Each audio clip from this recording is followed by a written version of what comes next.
प्यारी सास संगत जी, प्यार से कहिए धन निरंकार जी।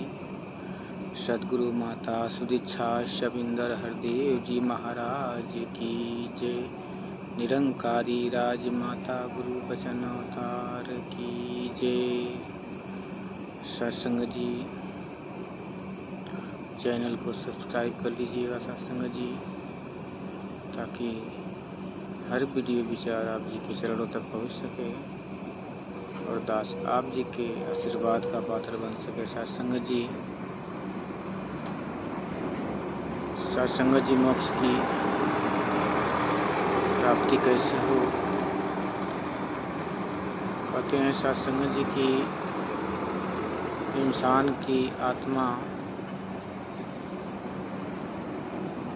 एक सफ़र है, राही है, और ये भक्ति जो है मोक्ष का सफ़र है सत्संग जी, जिसपे मानव इस शरीर रूप में विराजमान है, चल रहा है, लेकिन मंजिल का पता नहीं है सत्संग जी। जैसे उदाहरण के तौर पे सत्संग जी, अगर देखा जाए तो कहीं हमें जाना होता है और वहाँ का एड्रेस अगर पूरा पता नहीं होता है सत्संग जी, तो हमारे पास पैसे भी होते हैं, साधन भी होते हैं, लेकिन हम बहुत परेशानियों का सामना करना पड़ता है। भूखे प्यासे रहकर कई बार कई मोड़ों पर घूमना पड़ता है, समझ में नहीं आता। मंजिल के पास होकर भी हम मंजिल से दूर रहते हैं सत्संग जी। सत्संग जी, जब तक हम किसी ऐसे व्यक्ति से नहीं पूछते, नहीं जानकारी लेते जो उस मंजिल की मार्ग को जानता है, तब तक हमारा भटकाव ख़त्म नहीं होता सत्संग जी। और जो ही हम किसी इंसान से जब पूछते हैं कि भाई साहब हमें इस जगह जाना है, मार्ग बता दीजिए, और यदि वो जानकार है तो तुरंत बता देगा और दिशा को डायवर्सन दे देगा, तो हम आसानी से उस मार्ग तक, मंजिल तक पहुंच जाते हैं सत्संग जी, और समय भी बच जाती है। ठीक इसी प्रकार सत्संग जी, मोक्ष जो मुक्ति कहते हैं सत्संग जी, एक मंजिल है जीवात्मा की परमात्मा में विलीन होने के लिए। और 84 लाख योनियों से ये भ्रमण करती हुई आत्मा इस मुकाम तक पहुंची है जो परमात्मा की बिल्कुल रूबरू है। लेकिन सत्संग जी, अनजान में इधर उधर इंसान भटक रहा है कि परमात्मा कहाँ मिलेगा, कहाँ मिलेगा। वो अपने कीमती समय को यूं ही बर्बाद करते जा रहा है। बहुत सारी उच्च शिक्षाएं हैं जिनको पढ़ने के बाद भी वो इस तथ्य को नहीं जान पाता कि परमात्मा को पाने का मार्ग क्या है। जैसा कि उसमें भी लिखा गया है भगवान विष्णु के आरती में कि तुम हो एक अगोचर सबके प्राणपति, किस विधि मिलूं दया में मैं तुमको कुमति।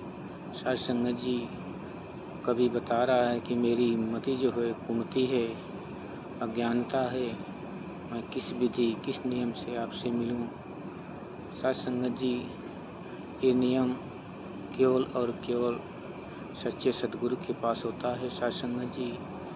जब तक सच्चे सद्गुरु की शरण में नहीं जाते हैं सत्संग जी, तब तक हमें इस मंजिल का पता नहीं मिलता। कहते हैं कि आए हो इस जहां में, क्या काम है तुम्हारा, ठहरोगे किस मुकाम में, लौटोगे जब दोबारा। ये आत्मा इस मानव शरीर में, 5 भौतिक शरीर में आई है, कुछ समय के लिए सत्संग जी यहाँ ठहराव है, फिर इसे कहाँ जाना है, क्यों आई है, इन सारे सवालों को ये सतगुरु हल कर देता है कि ये आत्मा 84 लाख योनियों से बहुत सारे पुण्य कर्म करके इस मानव चोला को धारण किया है, और इन मानव चोला के पाने के बाद इसी जन्म में इस परम पिता परमात्मा को जाना जा सकता है।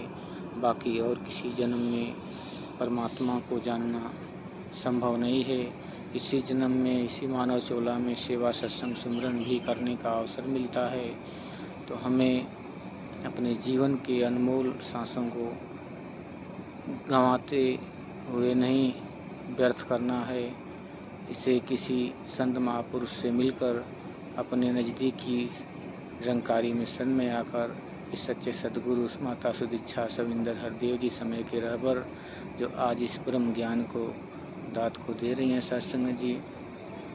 जो भी इंसान इस परम पिता परमात्मा का जानने की देखने की अभिलाषा है, रूबरू होने की अभिलाषा है, सत्संग जी अपने नज़दीकी निरंकारी मिशन में जाके निरंकारी मिशन के महात्माओं से मिलकर इस तथ्य को जाना जा सकता है।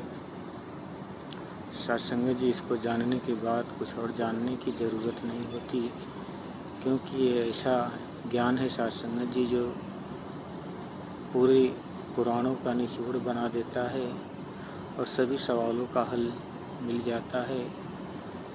सत्संग जी ब्रह्म ज्ञान लेने के बाद हमें रमे राम के दर्शन सतगुरु करा के हमें सेवा सत्संग सुमरन देता है, जिस पे चलकर हमें अपने जीवन में सत्संग सेवा सुमरन करते हुए अपने जीवन को बखूबी जीकर मानवता के साथ जीकर अंतिम तौर तक निभा सकते हैं और अंत में मोक्ष को प्राप्ति होती है। सत्संग जी भगवान श्री कृष्ण अर्जुन से भी कहते हैं कि हे अर्जुन, जो मेरे इस रूप को जान जाता है उसको आवागमन से 84 लाख योनियों से भ्रमण से मुक्ति हो जाती है।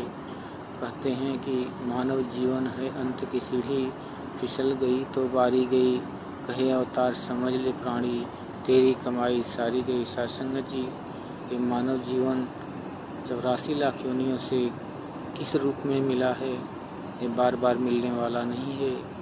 आवाहन कर रहा है दास उन सभी प्रभु प्रेमियों से जो प्रभु को जानना चाहते हैं लेकिन अभी भी दूर हैं। उनसे आग्रह है कि आओ, अपना समय व्यर्थ न गवाओ। इस प्रभु परमात्मा को सहजता बहुत आसानी से मिल सकती है।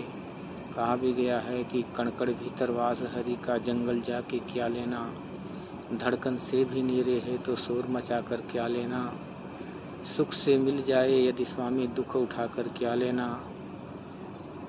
इधर उखाड़े उधर लगाए कर्म धर्म कर क्या लेना, वेद कतेब भी यही उचारे शीश झुका कर मिलता है, कहे अवतार प्रभु दर्शन से कमल हृदय का खिलता है। सत्संग जी ये जो विधि है सद्गुरु बता देता है, इससे हम व्रत उपवास करके अपने जीवन को कष्ट में बिताते हैं थे, लेकिन सद्गुरु ने बड़े आसान तरीके से तत्क्षणी इस परम पिता परमात्मा की तरफ करा दिया। सत्संग जी ताकि हर इंसान इस प्राणी मात्र को ज्ञान लेकर इंसान अपने जीवन को धन्य कर सकता है। सत्संग जी प्यार से कहिए धन्यवाद।